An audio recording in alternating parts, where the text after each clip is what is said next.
Welcome everybody. Today's webinar is called Beyond Metadata, searching your MAM assets using speech recognition. From Nexidia's team, today we have Chad Roosevelt, Vice President of Sales, Media Entertainment, and Colin Blake, Senior Sales Engineer. And I'm Matt McLean with KeyCode Media Marketing Manager. So with that, I'm going to go ahead and hand it off to Chad, who's going to give a quick overview of Nexidia Dialog Search. Thanks, Matt. My name is Chad Roosevelt. I'm the Vice President of Sales for Nexidia's Media Division.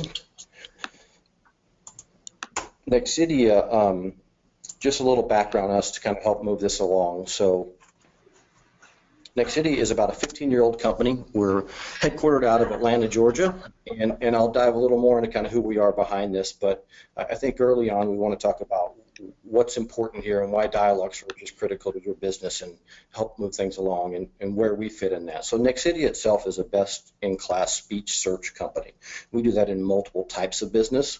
So what we're relying on here is a proven technology that has existed in multiple business types, not just the media space, for many years, and actually wins awards across those spaces year in, year out. We're able to scale massively across these types of systems, including additional metadata that we're driving into it. Easily integrate our products. We have open APIs on all of our products, so we're very open. Dialog Search itself has an open API that we take advantage of. It's affordable in the sense that it can scale from very small infrastructures to extremely large infrastructures and be price competitive throughout that. And then wide-ranging industry appeal into how it's being used today in some of the different areas. Nexidia's technology was actually born out of a research project at Georgia Tech, as I said, about 15 years ago. And what came out of that was the ability to store and search audio content in a phonetic manner. And we'll dive into the technology a little bit as we move along. But most of our business comes from contact center, media, government, and legal space as well. So we're kind of diverse in where we actually do business. The largest portion of our business actually comes from our contact center business, which is inbound call volumes to customers, essentially. And we do own 100% of the technology that we make use of. So it's pretty easy for us to develop in the space and flip with what we're doing to meet customer demands and needs specifically. Partial list of some of our customers. So you'll see a wide range across the top and in the middle section there that are mostly contact center or call center type customers where we monitor inbound calls for analytical data. In the left-hand corner, you'll see some legal entities where we're used for legal use cases. And the right-hand side, you'll see some government agencies that actually use our products as well. In the media space, this is a partial list of our customers just to let you know where we've done some business in the past. And hopefully we can make this slide much larger moving forward, working with KeyCode. And then some of the products we've won, and I usually skip this slide, but I'm going to show it today because we're really proud of the fact of the one in the top left corner. We were recently awarded an Emmy for our technical products within the use case for media space. So we're actually pretty proud of that, looking forward to showing up in January and collecting that as well. So how we work, dialog search specifically, a piece of content lands in your facility in either a MAM or a file system. We index that content, essentially making it searchable.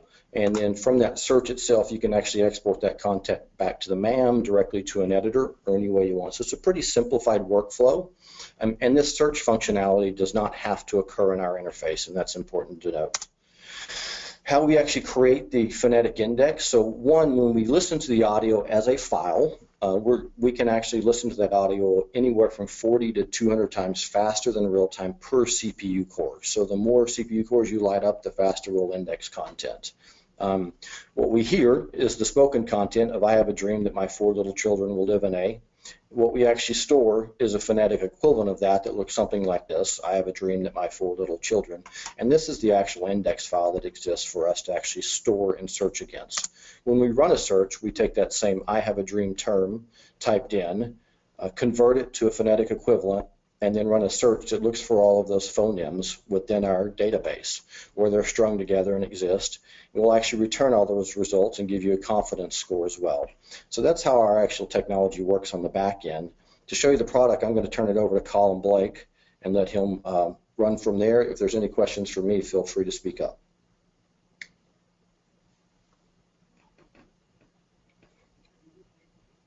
Colin, all yours. All right, you should be able to see my screen now. So what we are looking at here is the main dialog search page. I should mention that dialog search itself is installed on a Windows server, and then we serve up this web page and also have a REST API that allows you to interact with dialog search through a variety of other applications using integrations that we or our partners have created. But that API also ships with the product, so it's important to mention that anything that you see me doing here in our web page is available to use through the API as well. And again, this is a product that you would install on your premises or could be installed in the cloud. I mention that mainly because some people, when they see a web page, assume that it's some sort of hosted solution, and it doesn't need to be that way. So within the page here, we'll go ahead and conduct a simple search here. We're connected here with a CatDV MAM system, but this would also work with a variety of other systems. We work today with Interplay PAM, Interplay MAM, CatDV. We're working on an integration with BizRT. We also have an integration with Delete and IPV as well. So we really work with a wide variety of partners and are constantly expanding that list and can do so at customer request as well. So we'll search for Ben Bernanke. This is some content that we have from primarily news content from several years ago. And Chad had mentioned earlier about how we do things phonetically. We do things based on the way that things sound. And you can see to the right of the search term that I typed in what we call kindergarten in English. And this is kind of a phonetic representation of how we understand to pronounce the term. And that's kind of a reminder to the user that, again, we're doing things based on the way things sound. Correct spelling is not required. And especially for non-native type words, it could also be an indication to the user that they might want to tweak the spelling such that it is spelled the way an English speaker, in this case, would be pronouncing that term. We'll also add a term for Federal Reserve. I should also mention that I did mention that we're using English spelling to sound rules, and that happens just to be the way that this system is configured, but we do support a wide variety of languages. So if you are searching in media that's in another language, we can likely support that, and again, can always work with customers to add language support for languages we don't already have available. So here we can see that we've searched roughly 100,000 assets that totals about 8,000 hours. And that search comes back in just a couple of seconds. Again, that's because we are searching those phonetic index files that Chad had mentioned earlier. We don't have to go back to the actual media itself. We're kind of searching it in a highly condensed form, which makes it very fast and efficient. This particular system is running on a 4-core virtual machine. So our resources are not, we're not very resource intensive, but of course, if you've got systems that might be hundreds of thousands or even millions of hours, we can also scale to meet those needs by adding additional cores or additional servers. So in this case, we came back with about 239 results, but that's probably a lot to go ahead and review, and we offer different ways of narrowing that down further. One of which is through metadata search and filtering. And we can see on the left side here a set of suggested filters. And basically what we've done in this case is because we discovered this set of media from an asset management system, at the time we discovered it, we're also able to import the metadata that was associated with that asset. And we're constantly in the background able to keep up with that metadata. And so as changes are made there, we'll pick up those changes and keep them in sync. But one of the things that affords us is the ability to do filters based on that metadata. So for example, one of the fields available with this media set is the CatDV bin. And so we have the ability to select a particular bin and show only results coming from that bin. So I'll go ahead and do that here, and we'll filter it to only look at assets in the CNBC bin. We are still looking for assets that have mentions of both Ben Bernanke and Federal Reserve. We have the option, if we want to, we could look for occurrences where the media contained a mention of either. And we also have the ability here, if we wanted to do things like search for media where Ben Bernanke and Federal Reserve are mentioned within 5 seconds of one another. And there are several other operators available that can be used as well. In addition to the suggested filters along the left side here, which I should mention are fully customizable, you can add additional suggested filters simply by dragging them over to the left side, and that would be unique to your particular system and the metadata available in that system. So in addition to those suggested filters, we can also add our own filter. So for example, we could look here for the CatDV notes field containing, and we'll go with demand. Now, if we reconduct that search, we're looking for, again, mentions of Ben Bernanke and Federal Reserve in the CNBC bin where the CatDV notes field contains demand. So you can see that it's pretty easy to construct very elaborate queries. If we look here, we now have 2 files that have that match that criteria. We'll take a look at the first one and review some of the hits. So you can see here it brings up a media player on the right side. Down below, we actually get a listing of each of the hits that came back in this file. We also have those hits represented on the timeline here. We can quickly go through and hear a few of those. Bernanke, vote for Ben Bernanke. Why is Federal Reserve? And I think Federal Reserve should not be Federal Reserve policy. Federal Reserve operating. So I think I'm wrong. So you can see that it's very easy to go ahead and review those hits. From here, we can do a number of different things with the media. We have the ability to export these as markers into the asset management system. Again, in this case, we're using CatDV, but the same is also possible in the other integrations we have, like with Interplay MAM or Interplay Production. You can select individual hits that you do or do not want to include. You also have the option to rename those hits as you like.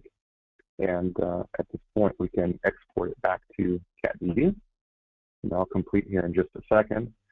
You also have the option to export an AAF file, which would allow you to bring this into Media Composer. And we can export to Final Cut Pro XML, which can be used inside Final Cut Pro. Probably self-explanatory, but also works in most nonlinear editors. So now that we've exported those hits, we can actually go into CatDV now and pull up that same clip. Again, that is linked to directly from our interface.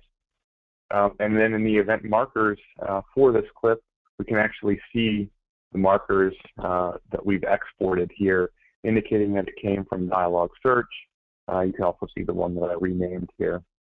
So we give a pretty seamless integration, particularly if you're looking to generate metadata. This can be a very quick and easy way to find media and push that metadata back into the MAM such that you can search for in the MAM without having to leave that interface.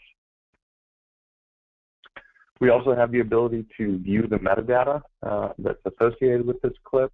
So in this case, we are looking for media where the CatDV notes field had a mention of Jim Dement, and we can actually see that here.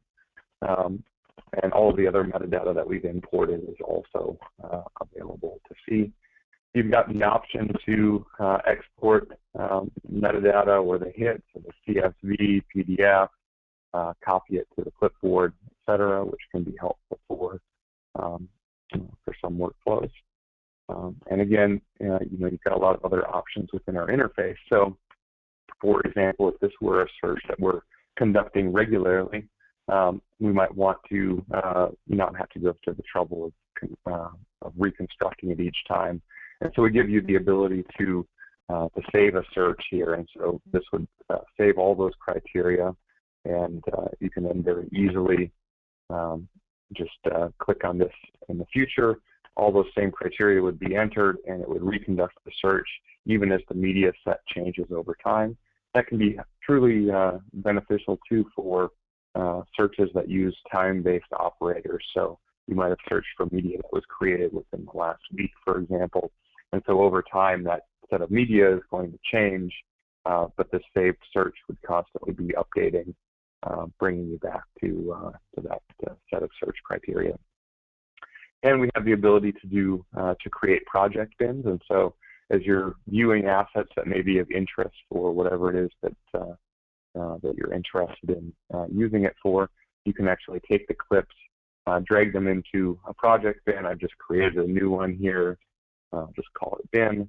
And so as we drag individual assets in there, which may have come from any of a variety of searches that we've done, we can save them up in there, and then when we come in and view the bin, we can see the assets that we've brought in, along with the hits that were associated with that asset when we brought them into the bin. I mentioned earlier that everything that you see me doing through our web interface is also available through our API. And one of the things that we've done with our own API is to use it to create a panel here within Premiere Pro. And what this basically does is allows you to have that same search experience that you've got within our web interface, but from directly within Premiere Pro. And so if we search here, say for Tiger Woods, I've got this configured to look at a system that has some golf content in it.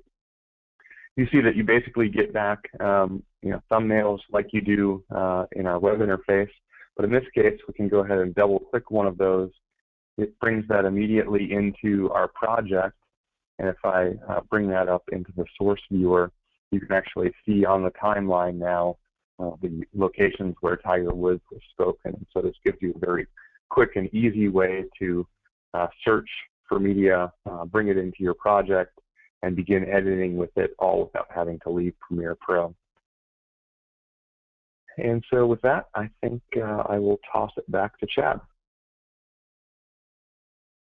Thanks, Colin. Yeah, just real quickly, I wanted to cover pricing for everybody.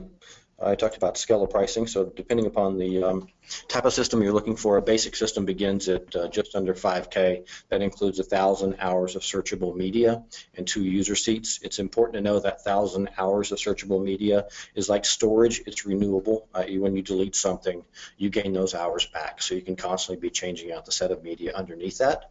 The 2 users themselves are concurrent anonymous, meaning that you could have hundreds of people actually use the system, but only 2 at any given time. If you wanted to add additional concurrent users, it's $595 per seat, and you can see the list of volume-based pricing for additional hours of storage as you grow your systems as well. That's all I had, Matt. I'll turn it over to you for questions if anyone has any. All right, everybody. If anyone has any questions, please fill out a question in the question box. Looks like the first one, will Nexidia bring script sync back? My clients are asking for it. We're only half the answer to that question. So Nexidia and Avid have been in continued discussions, and things have gone well with Avid to date, and we would love to see script sync come back, and hope we see that in the near future. We got another question. How does this integrate with Avid? Is it similar to the Adobe panel that was just demoed? It's not today. So what you see in Adobe Premiere is an actual panel that's opening up our API. Avid's Media Composer doesn't have that ability today. So you would be working directly with either an AAF handoff to the editor or through interplay, either MAM or PAM.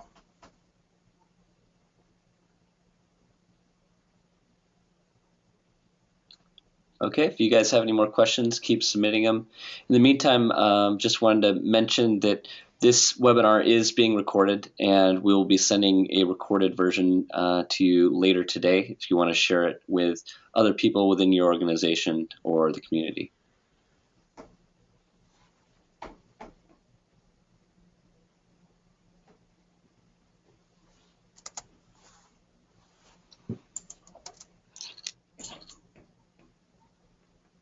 Okay, well, it looks like we do not have any more questions.